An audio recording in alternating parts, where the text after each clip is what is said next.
is a new year, right? It's 2021, and I'm excited. How many of you guys excited for the new year? I mean, how many of you were excited a week ago, but now not as much, maybe? I think that we kind of have this picture in our mind that, especially this year, that it's a new year. Like, let's flip that page on the calendar, and as if flipping that page from December to January has some sort of magical power to, like, make everything that was happening go away and, like, give us a fresh start. And I think, that's kind of the fun way to look at the new year, new you, and things like that. And we kind of feel like that's like the calendar's magical. And this year, even maybe more so, because there's the promise of the vaccine. There's, some changes in the political climate. And for some of you, that's exciting. For some of you, that's scary. Depends on where you fall in that. And then there's the Chiefs going to win the Super Bowl again this year. And so, we got a lot of good things that you were looking forward to probably in 2021, at least until like the beginning of this week, right? I mean, if we're just being honest, I think a lot of us were like really excited and really like expectant and really bracing for some new things. And then all of a sudden it kind of goes, what's the saying? Second verse, same as the first. It kind of goes back in how we were. And this was a meme. I thought this was hilarious. I'll show you guys this. I saw this on Facebook this week. It says this, I like to cancel my subscription to 2021. I've experienced the free 7-day trial and I'm not interested. How many of you guys would like a refund so far on your year? And I think when we think about the new year, like I think some of us, like we always have this hope and this expectation of something new, a fresh start. And I do think there's some opportunities to that. But if you're anything like me, you've created lists over and over again. You've signed up for gym memberships yearly. And they sign up, they all do this auto-recurring pay thing now, and which is genius, like Planet Fitness. Like, they make it really difficult to cancel. And I had a Planet Fitness account for like 3 years, and I used it, I think, 3 times. And they're genius. Like, they understand, like, in these moments, in these seasons, we'll cut you a great deal, sign up for a year, but then 3 years later, you're like, man, I should probably turn that off. And we have intentions, we want to do things, and this year, I think maybe more so than ever. But if you're anything like me, maybe you're a little disheartened. Maybe you're a little let down. Like, you're kind of leaning in with expectation, and then all of a sudden, just a week into it, and it's second verse, same as the first. We're just right back where we were. And I think in spite of our not so great start for this year, I think this can still be a great year. In fact, I think this can be your best year ever if it's your best year spiritually. I really believe this can be your best year ever if it's your best year spiritually. So the series of talks that we're going to be in, Get Your Fight Back, is not a new year kind of new year, new you kind of approach. It's not a series on your attitude will affect your altitude. We won't have any posters with like deer scampering in the background that have words like champion or potential in it. None of that kind of like new year, new hope stuff. In fact, it's not really a self-help kind of series or a let's focus on me kind of series or light and fluffy. In fact, this is going to be kind of a gritty series. And I really feel like as I was praying and preparing for this next year, that asking God, what is it that you want to say? What is it that you want to do in your church? And I kind of felt like these phrases kept coming up over and over again as I was praying. And it was just this word, fight, take ground, win, get after it. Like I felt like I wanted to like clench my fist and instead of just like try to kind of make it through the year, and that 2020, the word of the year, I don't know if you heard this, but I heard this so many times, was pivot. We've been pivoting. We were all ready, we had our plans, and then all this sudden happened, so now we pivoted, we made a change, we're adapting. And I think some of that's great, and we all did it. I use the word way too many times myself, but I kind of was like sick of that. Like this year, I don't want to pivot. I don't want to just keep adapting. Like I want to have some grit to me. I want to clench my fist. I want to know what I'm going after. And no matter what comes against me, be ready to take it on. And so this year, this beginning of the year series is a little bit different approach. I don't have a lot of stuff that's going to help you be a better leader or be a better parent or husband or anything like that or wife or anything like that. This is going to be some gritty stuff on what it really takes, I think, to have victory in your life. That even though the enemy may throw different things from different angles, and we may not be ready for it, may have never seen anything like it before, I think there's still ways that we can be equipped to have victory. And that's what we're going to be looking at. So we're going to take the next few weeks in this series, how to get your fight back. And what we're going to be doing is we're going to be looking at different battles in the Scripture. So we're going to look at some legitimate wars that we can find in Scripture and see if there's truths that we can take from those battles, those fights, those wars, and apply them to our lives and the things that we fight and war against ourselves.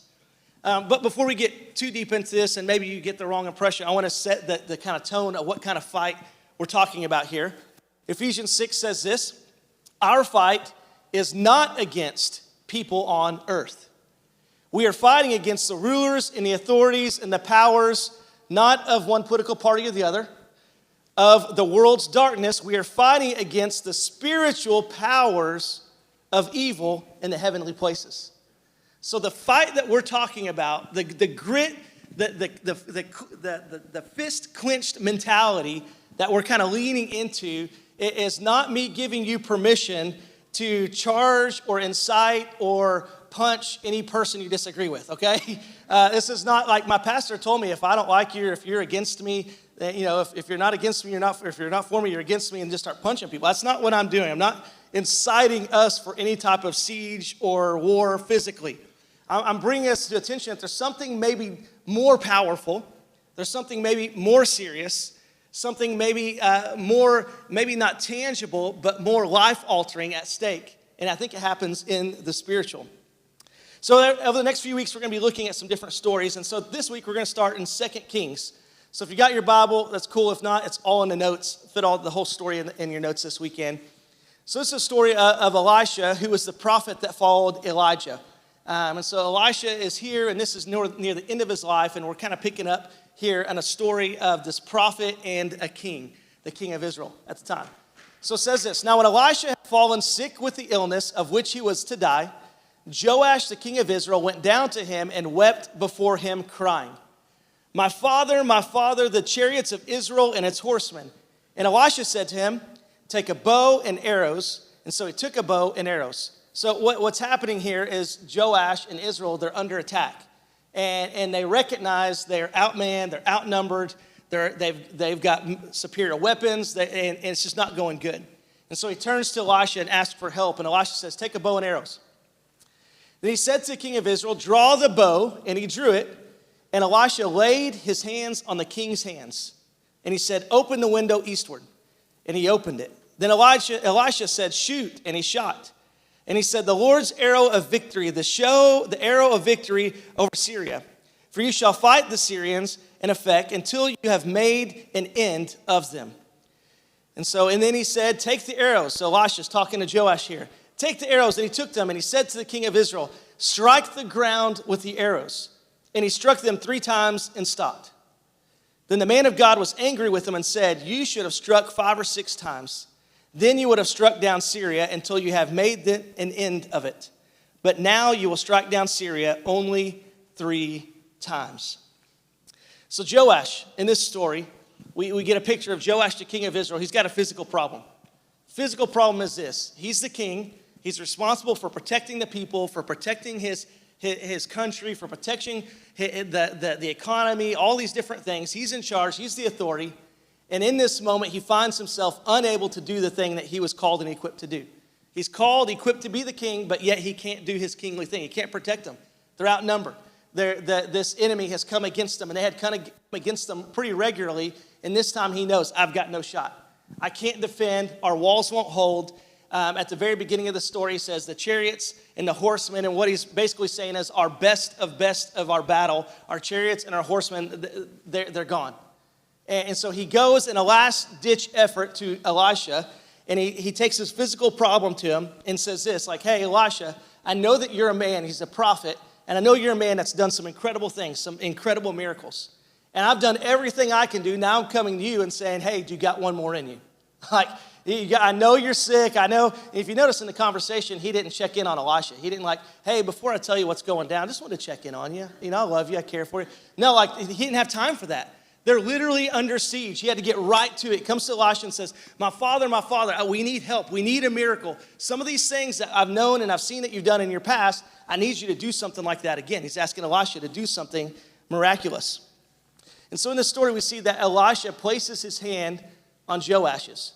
He tells Joash to pull back the bow. He pulls it back. He's got the window open towards the east, which is where the enemy's coming from. And before he lets go of the arrow, Elisha takes his hand and places it over Joash's hand. see, Joash was a king. He didn't need help shooting an arrow, especially not from an old prophet.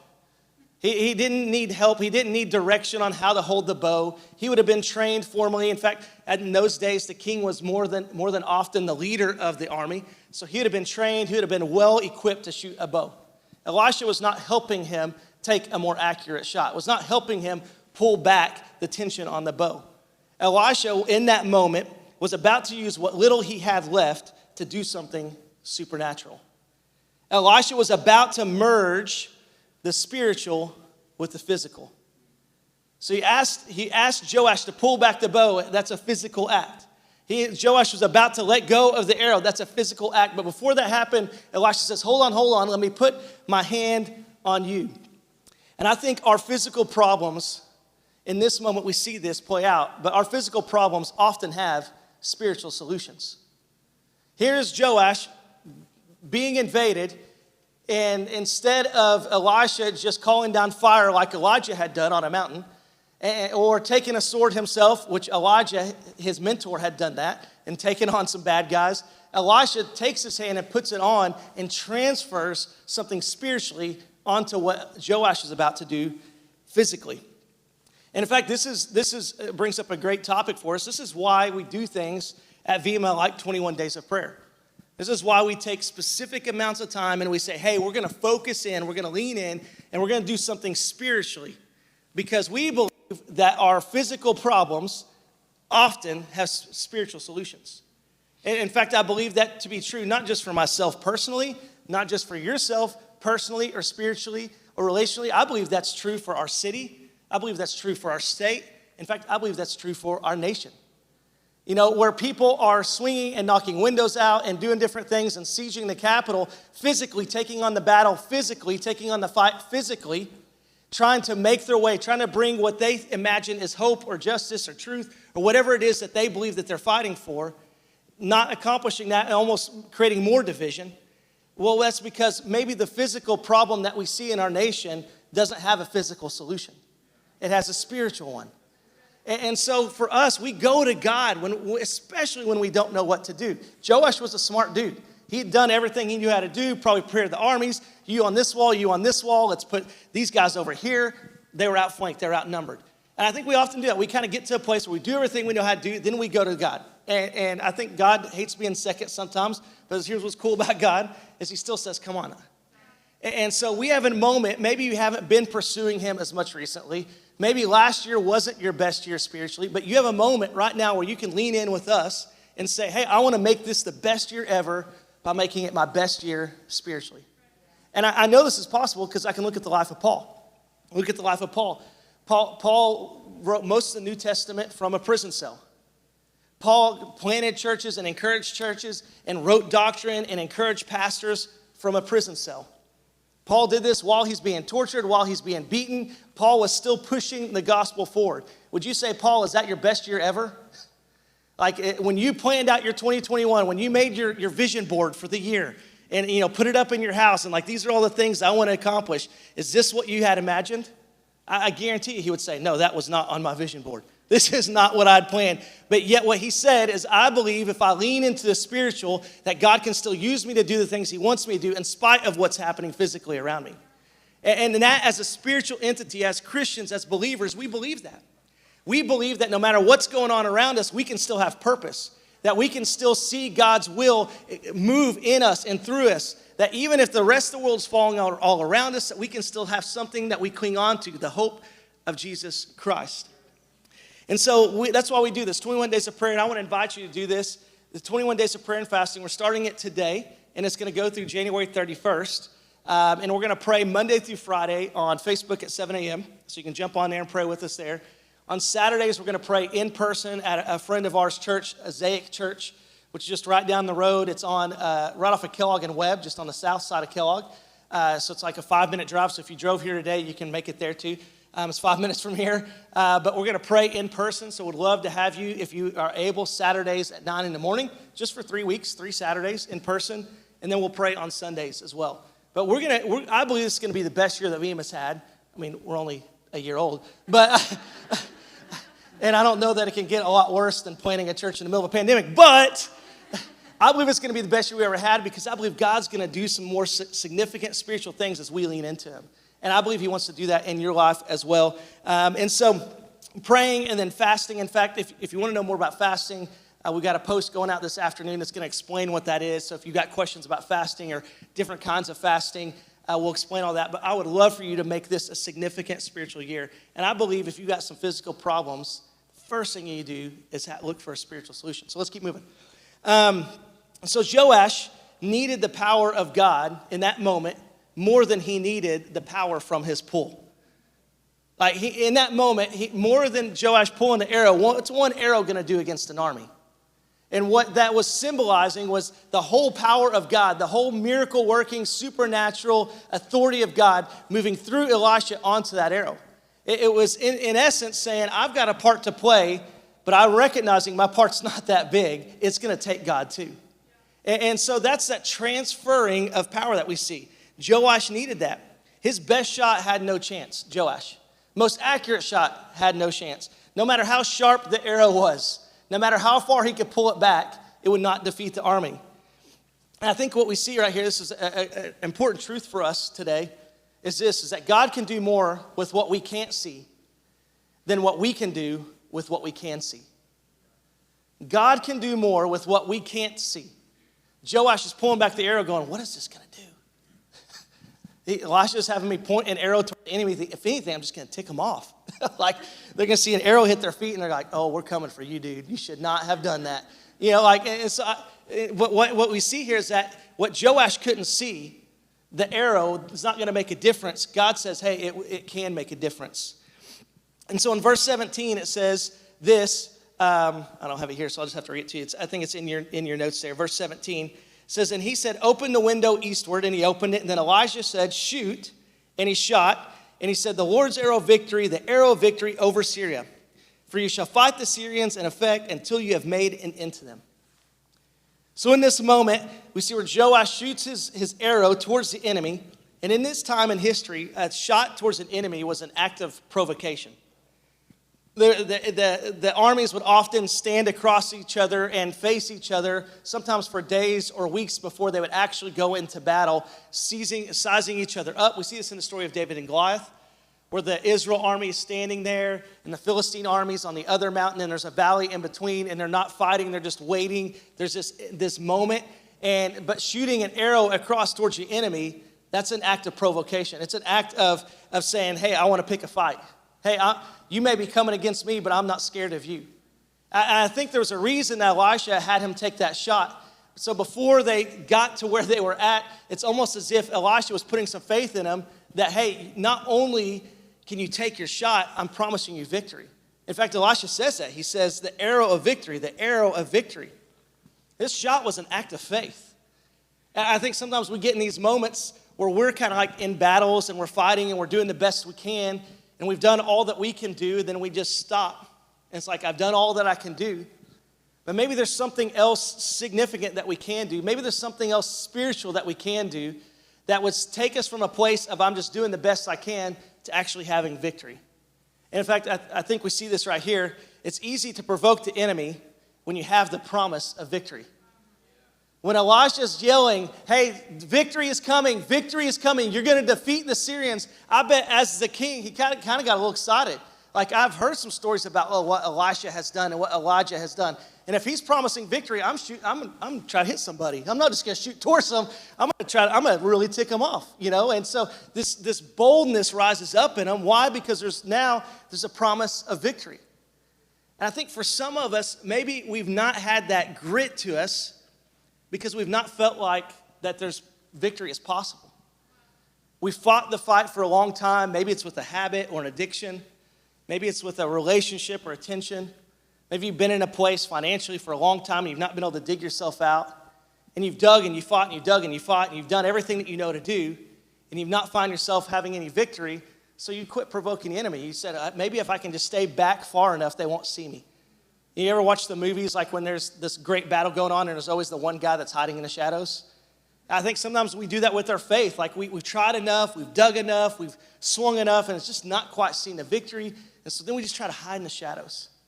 We see we can actually provoke the enemy. We can actually take it to the enemy when we know deep down that we have the victory. So I think for some of us, maybe we've lost our fight. We've put our gloves down. We've stopped taking swings because we've tried hard and we've lost.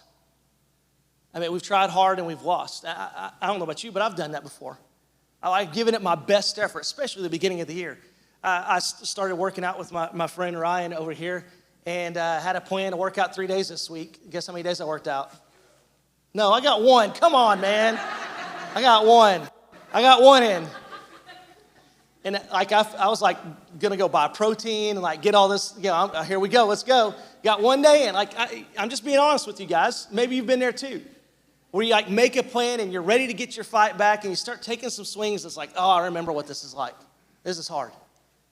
I remember how difficult this is. Like maybe you've even experienced some victory in some areas before, but you know how much it costs to get it. You know how much you have to give and how much you have to sacrifice and how much fight it takes to be there and to stay there. And so we kind of just nestle and we kind of find our way back. And this I want to encourage you today. I want to encourage someone today to get back up, to keep swinging, keep taking your shots. Because this time, don't do it alone, no. Just like Joash pulled back the arrow and Elisha says, hey, I want to be with you. As you take on your battles, don't do it alone and don't just do it physically. Do it spiritually. Find someone in your corner that says, hey, I know what you're going through, and they put their hands on your hand and say, I want to pray for you. I want to encourage you. I want to believe for your best. I'm going to call and check in on you. You need someone in your corner when you're going to take the fight to the enemy. When you're saying, I'm not going to live this way any longer. I want to be different. I want to grow. I want to have victory in this area. When you do it alone, you keep finding yourself lost. But yet here's Joash, one man, one mighty man of God comes in and steps beside him, and everything changes. And so I want to encourage you as you step into your new year, if you've got some goals, if you've got some dreams, don't do it alone. And don't just take on people who you know will just be for you. Take on some spiritual people who will pray for you, who will encourage you. Get involved in a community that'll walk beside you. Verse 18, it says, he told him to take the arrows, and he took them. And I've got some arrows here just kind of show you today. These are actually just like the ones that they would have used then. They're made out of carbon. This is historically accurate today. He said, take the arrows. This is what he said. This is what Elisha told him. So he shot one arrow, and he goes, okay, victory. You yelled victory. Like, we're good, right? Like, now what do? We just sit here, like, get some s'mores going or something and just wait and see what God does? Like, I've heard God doing some crazy things. And Elisha says, no, I want you to take the arrows that you have. And he says, strike the ground with them. And he struck the ground 3 times. So Joash takes the arrows. And I looked up the meaning of this. There's some people think it means you shot 3 more arrows. But it literally means strike the ground. So he would have taken the arrows like this and just strike it 3 times. And then he looks back at Elisha and is like, okay, now what? Like, do the hokey pokey? Like, do I turn myself around? Like, what's the next step? You're the magician, prophet guy. I'm being a little facetious, but I'm also probably being a little bit serious. Like, he's not a super spiritual king, and we can look back on his life, and he didn't do a lot of great things spiritually when it came to his walk with God. And so he probably didn't really know how this works. So he's like, struck the ground, looking at him like while he's doing it, like, how is this how it's supposed to work? He struck the ground 3 times. And Joash had heard the stories of Elisha, and he heard the stories of Elijah and what God had done through him.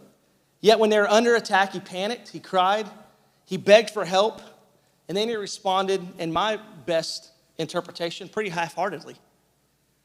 If a prophet of God tells me that if the way I'm going to have victory, if the way I'm going to do what I've been called and equipped to do, which is protect this entire kingdom, to see victory in the face of certain death, to see victory in the face of certain of raping and pillaging, all the things that were about to happen to his people and to that country, and that prophet looked at me and I would have known his history and known what God had done through him and says, strike the ground, I think I might have struck it more than 3 times. I think I might have struck the ground till I had blisters. I might have been looking out of the corner of my eye going like, how many, couple more, okay, let's just keep going. Like, you tell me when to stop because I want to have victory. But no, here's Joash, strikes the ground 3 times and stops. I don't know if it's because maybe he's insecure, like this is kind of weird. I brought my number 2 army guy with me, and he's in the background, and I look kind of silly beating these arrows on the ground. Shouldn't I be shooting them? Like, why am I beating them on the ground? I don't know if it's insecurity. Maybe it's a lack of faith. Maybe he thought it was weird. I'm not sure why he didn't fully go after it, but it says he struck the ground 3 times, and that ticked off Elisha. To the point where Elisha was like, man, do you not have more to give? If there's this much at stake, is that all the effort you have? If the salvation of a whole nation being saved, if a whole nation not facing death, not facing enslavement, if that is not enough to beat the fire out of those arrows until they blister and break, then I don't know what is. And Elisha's sitting there, he's frustrated, and I think this is what happens to us too sometimes. When we let our feelings dictate our faith, we end up forfeiting our fight. When we let our feelings dictate our faith, we end up forfeiting our fight. And that's what Joash does. For whatever reason, he had some sort of insecurity or uncertainty or lack of faith or whatever. He just hits it 3 times and is like, okay, well, now what's next? And then Elisha tells him, hey, here's what's going to happen. You're going to beat him 3 times, but you're not going to beat him for good. You're going to win a few battles, but you're going to lose the war. And I think many of us, we've done this, like maybe we're a little hesitant to trust God or to really believe that our physical problems have a spiritual solution because we've swung a few times. Because we've tried. Maybe you've been to church in January and the pastor's preached a message and you went, I'm going to do better this year.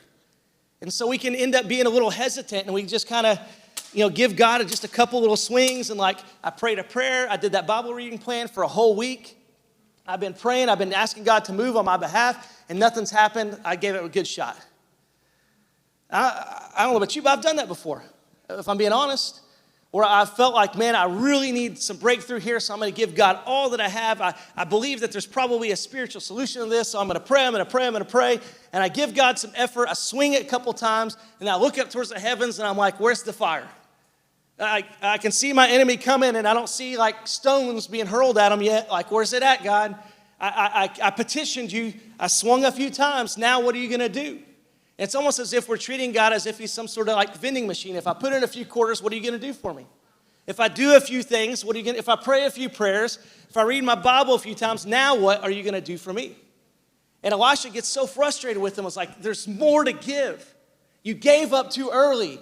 The fight wasn't over. You gave a half-hearted effort when there's so many things at stake.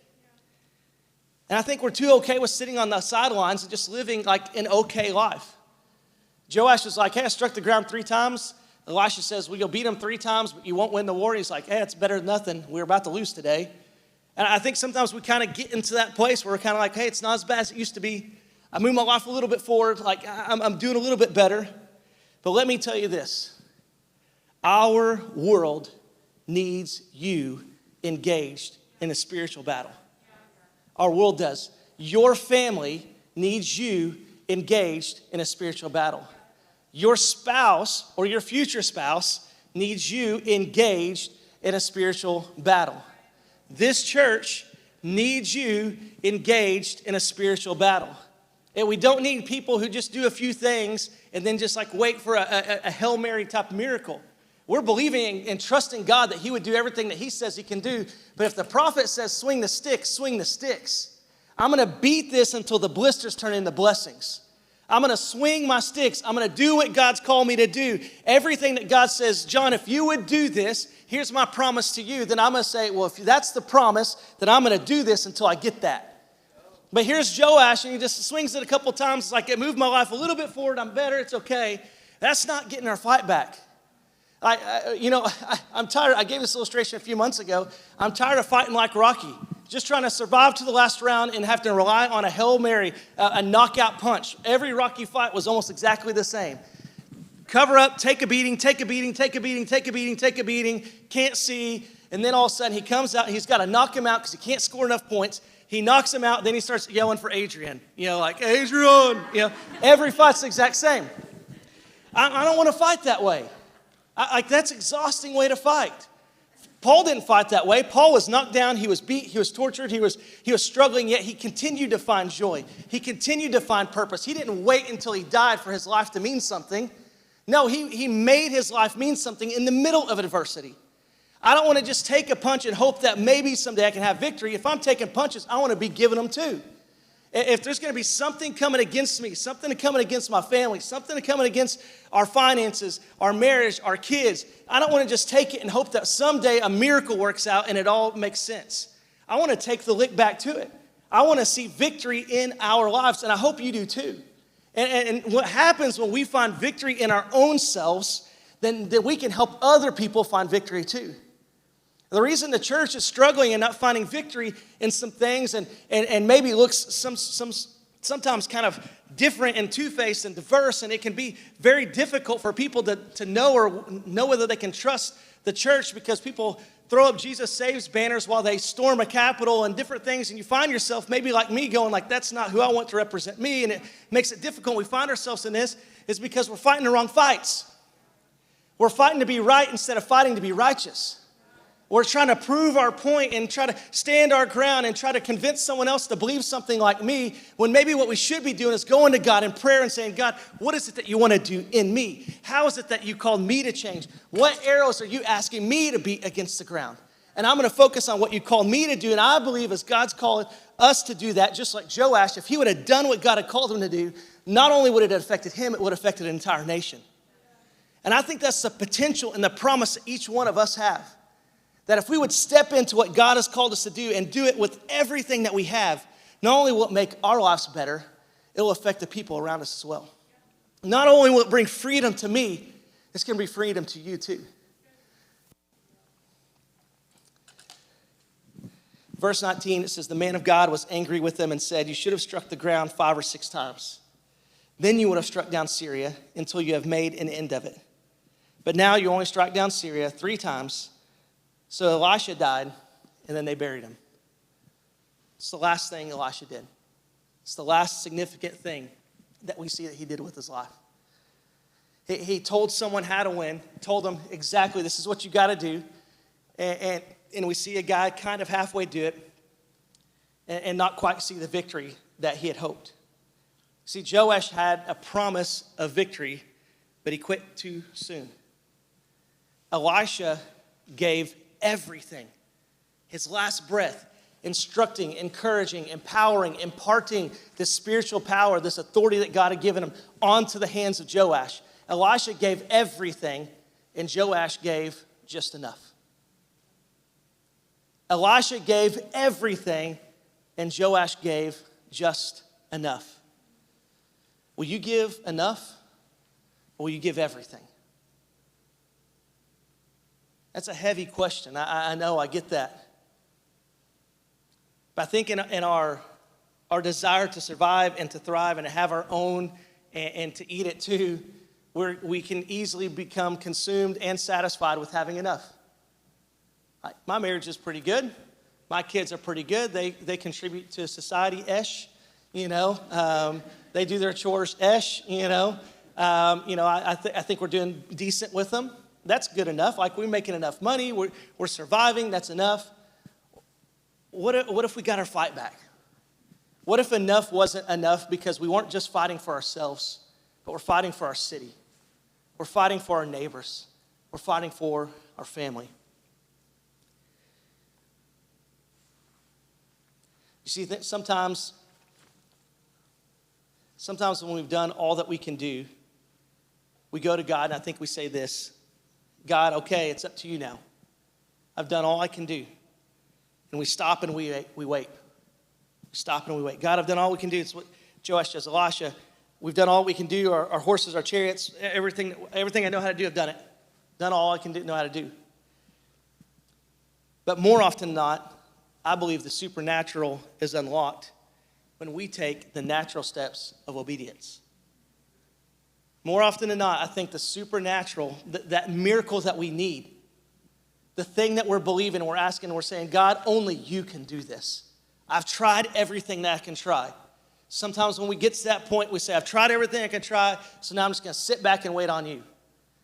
And God says, yeah, I've got a miracle, and you're right. You have tried all that you can do, and you've done everything that you can do, but I still have something I'm calling you to do. I think sometimes we get to that point and we kind of give up on God, and in those moments, I think that's the moments that we should dig in deeper than ever before. We should look at our lives and go, is there something else I can give to God? Is there something else I can do to serve God? Is there a way I can know him better or know him deeper? But oftentimes our attitude with our problem is also our attitude with God. I've done all I can do, so I'm done. It's up to you now. And we come up to God and we say the same thing. God, I've done all I can do. I've read my Bible a few times. I'm done. It's up to you now. What if our supernatural breakthrough, the thing that we needed, the thing that we're hoping for, happens through a natural steps of obedience and following God and his word? What if God is just looking for people that will beat the ground with the arrows when he asks them to beat the ground with the arrows? See, for us, I think it's really simple. I think most of what God's asking us to do is not this. Most of it, what God is asking us to do is to live a devoted life to him, to follow his word, to have a relationship with him, to treat other people how we've been asked to treat and how he treats us. I don't think there's like this tricky thing that we need to do with arrows to unlock God's promise for our lives. I think God's promise has been made really clear in his word. And that there's certain principles that if we would have the best year that we've ever had spiritually, I think all of a sudden that would start to trickle and affect the other areas that we're hoping to have the best year in as well. See, first, 2 Timothy says this. This is Paul writing this to Timothy. He says, "For I have already been poured out as a drink offering, and the time of my departure has come." This is Paul says, "I have fought the good fight. I have finished the race. I have kept the faith."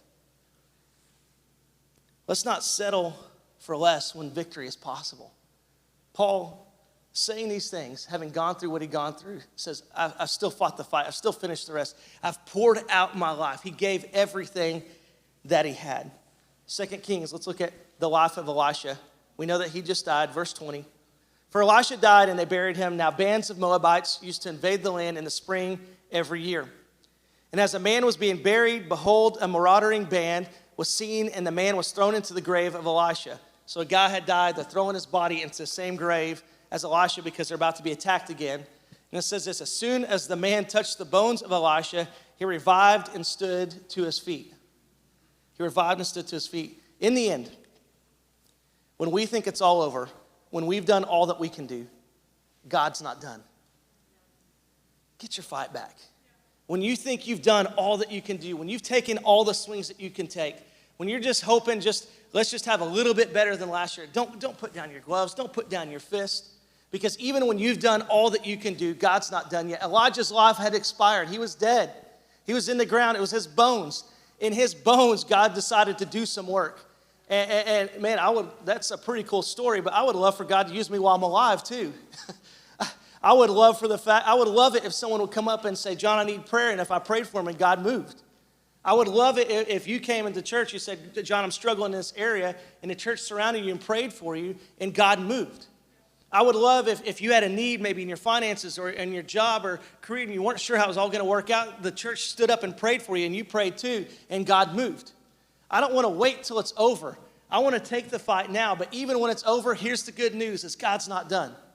Even when you've given all that you can give, when you've expired every effort, when you've done all that you can ever think to do or try, and you've exhausted yourself physically, emotionally, relationally, God says, "I'm not done yet."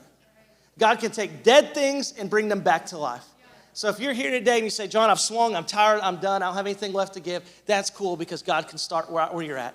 He can start in the dead, he can start in the dark, he can start in the defeated and say, "I can bring you out of that and bring you into victory."